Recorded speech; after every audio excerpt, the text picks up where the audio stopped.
Bonjour et bienvenue dans Hebdo Santé sur Média pour le décryptage de l'actualité du secteur de la santé sur le continent. Et dans ce numéro, nous parlerons de l'impact de la suspension pour 90 jours du financement du gouvernement américain, géré en majorité donc par l'agence USAID et essentiellement destinée aux activités des organisations de lutte contre le sida, la tuberculose et le paludisme. Une mesure dont les effets sont déjà visibles sur le continent africain, seulement un mois qu'il est en vigueur. Alors nous ferons donc le point et nous verrons ce que peuvent faire les pays africains face à cette situation. Deux invités comme toujours avec moi sur ce plateau, Madame Gisèle Estelle Takalea. Bonjour Madame. Bonjour, monsieur. Alors, vous êtes la vice-présidente de la plateforme des réseaux et fêtières de lutte contre le sida et les autres pandémies en Côte d'Ivoire. Merci en tout cas d'avoir accepté notre invitation, madame. Merci. Merci. Également avec nous, monsieur Guy Philbert. Oui. Bonjour, monsieur Guy. Oui, bonjour, monsieur. Alors, vous êtes le président du RIP+, oui. qui est le réseau ivoirien des organisations de personnes vivant avec le VIH. Oui. C'est bien ça. Oui. En tout cas, bienvenue sur le plateau d'Hebdo Santé. Encore merci à tous les deux d'avoir accepté de participer à cette émission. Merci. Pour nous dire un peu quelle est l'actualité au sujet donc de la suspension pour 3 mois des aides extérieures américaines au niveau donc du secteur de la santé, bien sûr. Alors la première question, lorsque le 27 janvier, le président Donald Trump prend donc la décision, je vais dire, de geler les fonds, les aides extérieures, quel effet ça vous a fait? Est-ce que vous avez été choqué? Merci beaucoup à Medi 1 TV pour cette invitation. Pour répondre à la question, choqué, je peux dire oui parce que c'est brusque en fait. Voilà, cette décision a été brusque. Donc on a été choqué parce qu'on a nos activités sur le terrain qui allaient impacter, qui ont été impactées en fait. Dès la notification du président Trump, les organisations non gouvernementales ont eu un impact sérieusement sur les activités. D'accord. Parce qu'il y a une grande part de l'aide américaine qui finance ces programmes, c'est-à-dire de lutte contre le sida, la tuberculose et le paludisme. Oui, au niveau de l'achat des médicaments, le financement des campagnes de sensibilisation qui sont faites par les acteurs communautaires, la prise en charge des patients, où l'acteur communautaire aussi joue un rôle vraiment important, et puis aussi la formation du personnel de santé. D'accord. Vous avez donc récemment animé une conférence de presse pour dépeindre donc cette situation qui est vraiment désastreuse. Alors, de façon claire, quelle est la situation qui prévaut? Comment est-ce que cela a impacté véritablement vos activités? D'accord, merci. Sur ce plateau, je voulais vous dire merci de nous avoir invités. Merci à la chaîne Medi 1 TV de nous avoir invités et parler au nom des personnes vivant avec le VIH-Sida, qui sont les personnes directement impactées par cette décision. C'est comme un coup de massue que nous avons reçu quand nous avons eu l'information. Donc nous avons pris un certain nombre de dispositions à notre niveau, rassurer d'abord nos acteurs pour ne pas qu'ils paniquent. Et nous avons cherché à comprendre les tenants et les aboutissants de cette décision. Et aujourd'hui, la réalité, durant cette période, cela fait déjà 1 mois que la décision a été prise, et nous avons ressenti en tout cas les effets. Voilà. Nos activités ont été perturbées, nos acteurs ont été déroutés parce que, comme Madame la Présidente l'a dit, c'est une information, une annonce, une décision à laquelle nous ne s'attendaient pas. D'accord. Voilà. Alors, les activités se sont arrêtées, Madame Takalea, les traitements, tout est à l'arrêt ou alors vous arrivez à poursuivre quand même? Bon, c'est que présentement, les ONG locales et puis les ONG internationales ont signalé les difficultés, ce qui va ralentir évidemment les activités. Et quand ça ralentit les activités, c'est sûr que ça aura des impacts par rapport au progrès déjà réalisé sur le terrain, en santé publique. Voilà, nous sommes allés loin et aujourd'hui, avec cette décision, il y a vraiment des problèmes au niveau des bénéficiaires. des bénéficiaires, effectivement. Parce que si un malade ne prend ses médicaments, vous voyez ce que ça peut causer comme conséquence. Déjà qu'on est sur la bonne voie, parce qu'avec la diminution de la charge virale, qui sera indétectable, on attend d'atteindre les 95, les 3,95. Et aujourd'hui, il y a une décision prise. Et comme je l'ai dit, que l'aide américaine, c'est une grande partie du financement de la lutte contre le VIH-Sida. Bien sûr. Donc vous voyez l'impact que ça va faire sur la population, c'est-à-dire les populations vulnérables en particulier, les bénéficiaires. Et quel est le message que vous avez véhiculé au cours de cette conférence de presse? On a vu qu'il y a pas mal d'acteurs. Monsieur Keyi était, on a vu Monsieur Ganwe du Rapao. Alors, quel est le message que vous avez véhiculé? Oui. Effectivement, on a fait une conférence de presse. Le message, en fait, c'est d'interpeller un peu l'opinion publique et surtout l'État. Parce qu'il faut qu'on prenne nos responsabilités maintenant. C'est vrai que le président dit 3 mois de suspension, mais qu'est-ce qu'on fait? Qu'est-ce qu'on fait déjà? Donc, pour nous, c'était une manière d'interpeller l'État. Parce que, effectivement, il y a un plan de contingence que l'État a fait. Nous, on comprend pas, on veut plus d'éclaircissement. On veut plus d'éclaircissement de ce plan de contingence parce que nous ne voyons pas les activités des acteurs communautaires. Ça n'a pas pris en compte les aspects communautaires. Or, nous savons que les communautaires ont joué et jouent un rôle très, très, très important dans la prise en charge des personnes vivant avec le VIH. D'accord. Il y a l'accompagnement des personnes vivant avec le VIH. Il y a le conseil que les communautés donnent aux personnes vivant avec le VIH. Il y a le soutien psychosocial qui est là. Il y a toute cette chaîne. Et si on ne prend pas en compte dans un plan les acteurs, les activités des acteurs communautaires, vous voyez que ça, on a un peu, nous sommes inquiets en fait. Nous sommes inquiets de cela. D'accord. Voilà. Et je pense que par rapport à ces décisions, nous, on a essayé de se réunir parce que je voulais vous dire que la plateforme comporte plus de 12 réseaux thématiques. VIH, tuberculose, paludisme, les femmes, les jeunes. Donc, nous nous sommes rencontrés avec d'autres ONG, la société civile en fait. D'accord. Et je pense qu'on a décidé de faire une note, un courrier adressé au président du Conseil national de lutte contre le sida, qui est son Excellence, Monsieur le Président Alassane Ouattara, notre président. D'accord. Nous avons déposé ce courrier. Et je pense que nous n'avons pas eu de retour. Donc nous sommes un peu inquiets, on ne sait pas ce qui se passe. C'est pourquoi nous avons lancé cette conférence de presse. Nous disons au président que nous avons peur, nous sommes inquiets devant cette situation. D'accord. Voilà. On partage donc votre inquiétude. Oui, monsieur Gueye. Oui, pour dire que quand on a eu l'information, parce qu'il fallait qu'on ait des documents de base, des données factuelles. Donc nous avons demandé, j'ai même appelé à l'ambassade des États-Unis pour qu'on nous adresse une note qui nous signifie la suspension temporaire des financements de lutte contre le VIH-Sida, les financements américains. Bon, là, ça n'a pas été le cas, mais ce sont les partenaires de mise en œuvre qui ont contracté avec nous différentes ONG qui ont adressé ces différentes notes. Et nous-mêmes, nous avons élaboré et administré un questionnaire pour avoir une idée de l'impact de cette décision. Vous comprenez pourquoi est-ce que nous sommes inquiets? Parce que le PEPFAR, c'est quand même un appui important dans la lutte contre le VIH-Sida. Au passage, on voudrait en profiter, sinon profiter de vos antennes pour remercier le gouvernement américain. Voilà, les citoyens américains, les contribuables américains, en tout cas, dont les fonds nous ont permis de booster la lutte contre le VIH-Sida en Côte d'Ivoire et de nous mettre sur la trajectoire, sur la bonne trajectoire de l'élimination de l'infection à VIH-Sida à l'horizon 2030. Alors, donc, bien sûr. Voilà. Alors, là, vous avez organisé la conférence de presse, Madame Takalia, avec toutes les organisations pour encore rappeler au président de la République de Côte d'Ivoire qu'il y a urgence.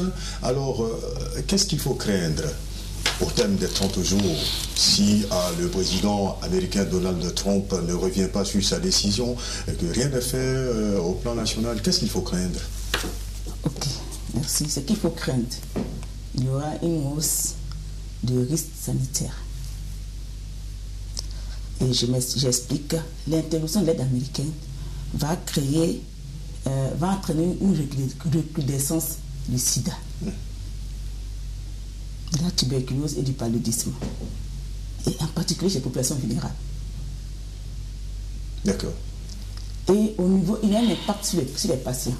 Parce que de nombreux patients n'ont pas accès au ARV et à leurs soins. Vous savez que ça va entraîner, l'état va s'aggraver, l'état de santé va s'aggraver de plus.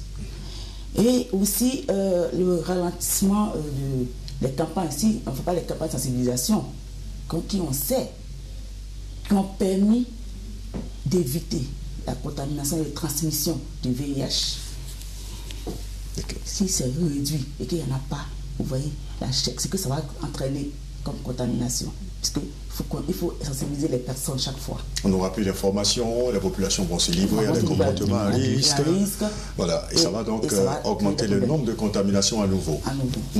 Et vous savez que la population qui ne se porte pas bien, ça agit automatiquement sur la productivité du pays. D'accord. Et nous savons que les plus touchés sont les populations économiquement vulnérables. Donc il y a un impact socio-économique. Bien sûr, bien sûr.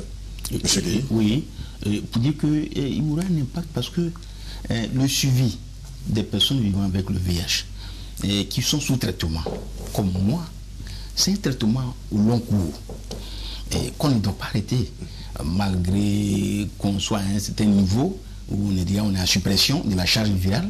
Ça veut dire qu'on ne retrouve plus le virus dans notre sang, mais cela ne veut pas dire qu'il a quitté complètement notre corps.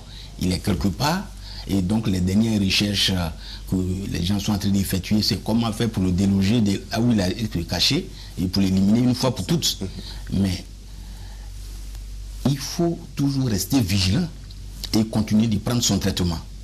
Donc si cette aide qui est importante et que peut-être pour laquelle nos États n'ont pas pris de dispositions pour combler ce gap, s'il y a un vide, et qu'il y a des ruptures, ce qui ne l'est pas pour le moment, on dit merci à Dieu, et qu'il y a des ruptures, mais il va y avoir des complications au niveau de l'état de santé de ces personnes. Bien sûr. Voilà, qui sont sous traitement. Il va y avoir des complications et c'est très difficile.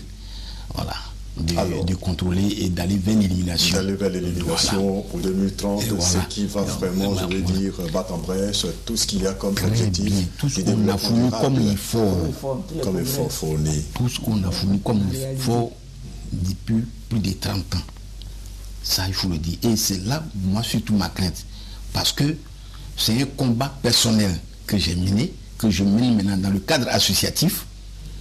Et Dieu merci, j'ai toujours eu le dessus, mais si je devais être affaibli et revenir à la case de départ par cette décision, je pense que c'est quelque chose que je ne peux pas accepter. Voilà. Alors la Côte d'Ivoire n'est pas le seul pays, oui. C'est pratiquement tout le monde entier qui est donc frappé par cette mesure. Et on a vu donc dans l'actualité des pays qui pointent déjà des dispositions en attendant donc l'échéance des 90 jours. Que faites-vous ? Est-ce que vous pensez certainement à d'autres sources de financement pour faire face à cette situation, messieurs, dames? Bon, oui. On a eu des échos des autres pays qui, comme quelqu'un me le disait, c'est une décision d'une nation souveraine. Donc, chaque pays doit prendre ses responsabilités.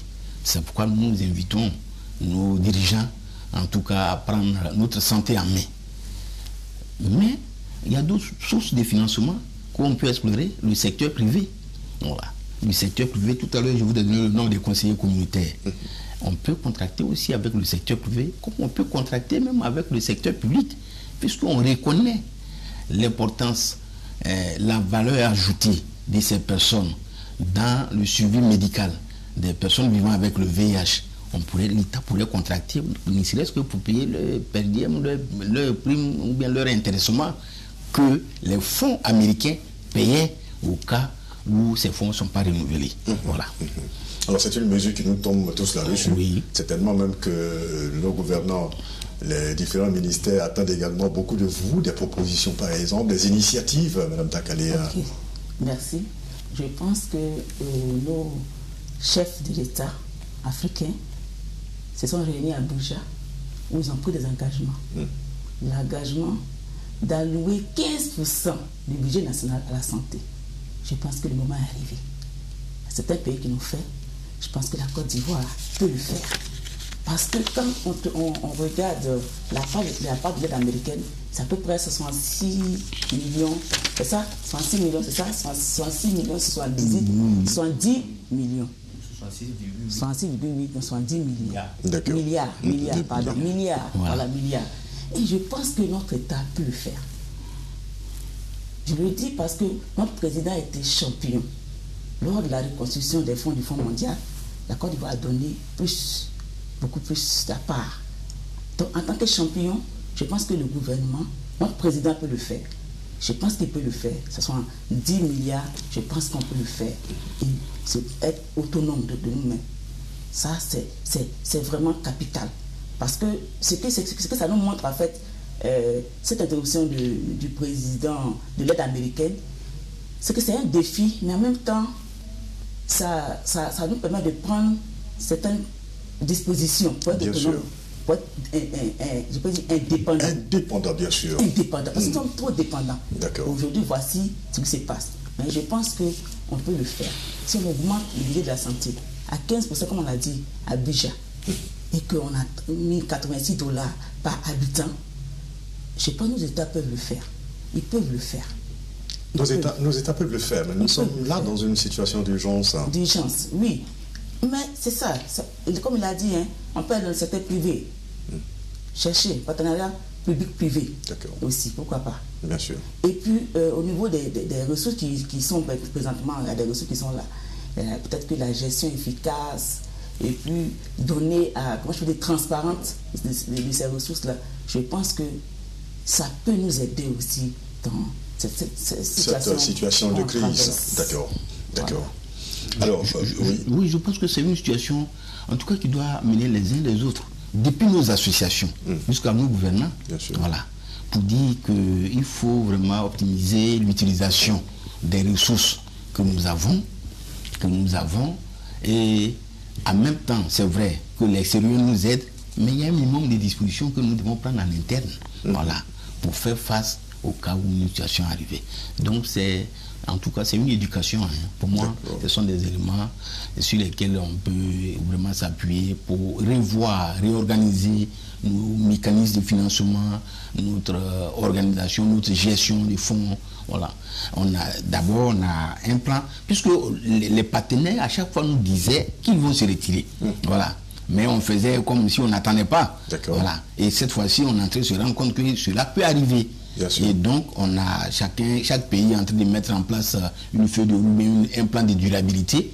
Donc, je pense que c'est le moment d'accélérer les choses pour ce plan de durabilité. Et nous avons un outil de durabilité, que moi j'appelle toujours outil de durabilité nationale. Notre indépendance, c'est le Fonds national de lutte contre le sida. Voilà. Je pense que voici une structure pour laquelle on devait mobiliser tous les Ivoiriens à injecter des fonds dedans pour que nous les utilisions à bon escient pour faire la lutte contre le sida. Alors Mme Takalia a parlé donc de cet engagement de nos chefs d'État. Et voici une belle initiative, l'Agence africaine du médicament. Alors moi je suis en train de penser un peu, est-ce qu'il ne faut pas voir un peu une solidarité internationale africaine autour donc de ces pandémies qui font l'objet donc de subventions des États-Unis et bien sûr d'autres aides. Oui. Non, c'est vrai, vous avez posé la question, il peut y avoir une mutualisation de nos forces, de nos énergies, de nos ressources. Voilà, c'est vrai, les Africains, peut-être par région, peuvent se mettre ensemble et puis bon, ça peut donner de bons résultats. Voilà. D'accord. Voilà. Madame Takalia, oui. Est-ce qu'on ne peut pas développer, comment je peux dire, une solution africaine? Une solution africaine, justement. C'est ce que moi je... on a déjà, on est déjà regroupé, CEDEAO et tout ça. Pourquoi on n'est pas développé une solution africaine? Et quand je parle de solution africaine, c'est-à-dire comme la production locale des médicaments. Si on se met ensemble, tous les Africains, on se met ensemble pour dire, bon, nous, on va produire nos médicaments. Donc il faudrait par exemple soutenir l'initiative de l'agence africaine du médicament, par exemple. Il faut soutenir ça. Parce que si on produit nous-mêmes, ça va nous revenir moins cher. D'accord. Ça va nous revenir moins cher. Et puis, on ne va pas dépendre maintenant de trop de l'aide extérieure. Je pense qu'il faut y penser. Et que c'est une bonne chose qu'il faut prendre à bras le corps pour pouvoir la mettre en œuvre. D'accord. On va terminer donc par là, Madame Takalea. Quels seront donc franchement les défis pour sortir de cette situation? Pour les défis... Tant pour vous, organisation de la société civile de santé, tant pour nos États africains également. Pour nos États africains, d'abord, je dis que chaque pays évidemment a pris, il y a des pays qui ont pris des initiatives. Dès que le président Trump a donné sa notification, il y a des pays qui ont pris. Comme la Côte d'Ivoire aussi, on n'a pas de contingence. Mais la société civile veut quand même être éclairée sur ce plan de contingence. Parce que quand on regarde, les aspects communautaires n'y sont pas. Alors que nous savons que c'est un maillon essentiel dans la prise en charge des personnes vivant avec le VIH. Vous savez ce qu'ils ont fait dans le passé, c'est qu'ils continuent de le faire. Donc c'est important qu'on s'asseye et qu'on voie les stratégies adoptées, ce qu'il faut mettre dans ce plan pour la continuité des services. D'accord.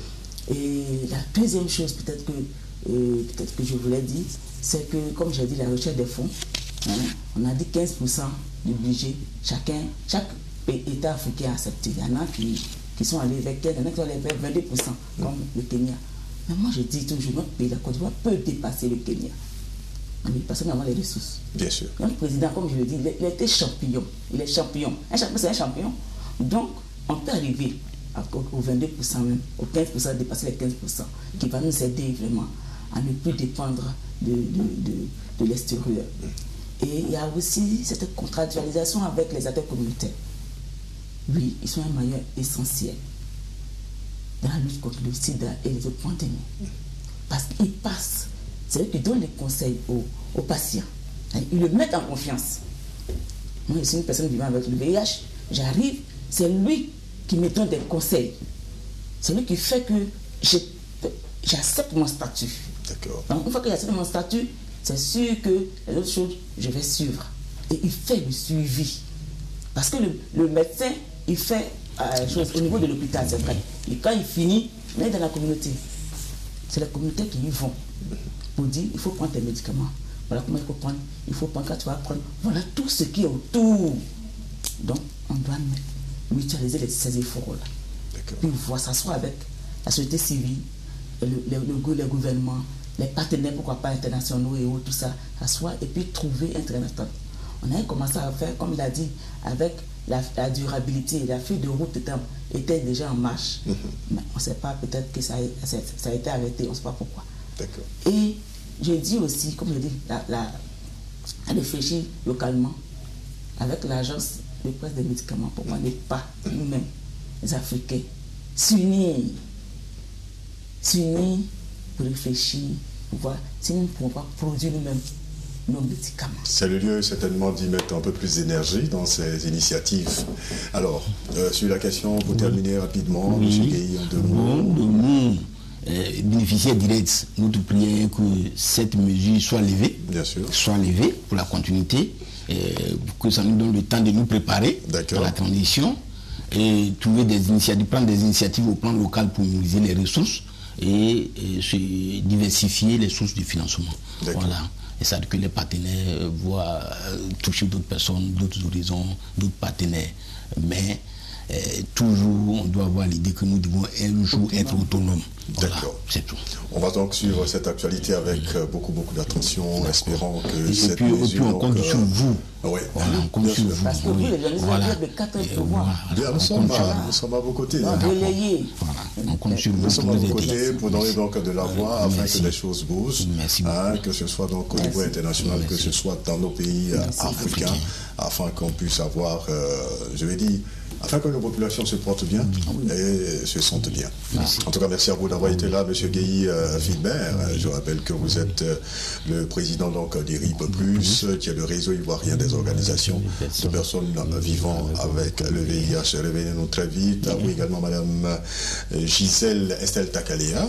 Vous êtes la vice-présidente de la plateforme des réseaux effectifs de lutte contre le sida et les autres pandémies, toujours en Côte d'Ivoire. Toujours en Côte d'Ivoire. En tout cas, merci à vous d'avoir été là. Et revenez-nous très vite. On suit donc l'actualité. On verra donc si cette mesure n'est pas levée, alors qu'est-ce qu'il faut envisager. De santé, c'est tout pour aujourd'hui. Merci à l'équipe de réalisation. Et à vous, restez sur Média. Merci.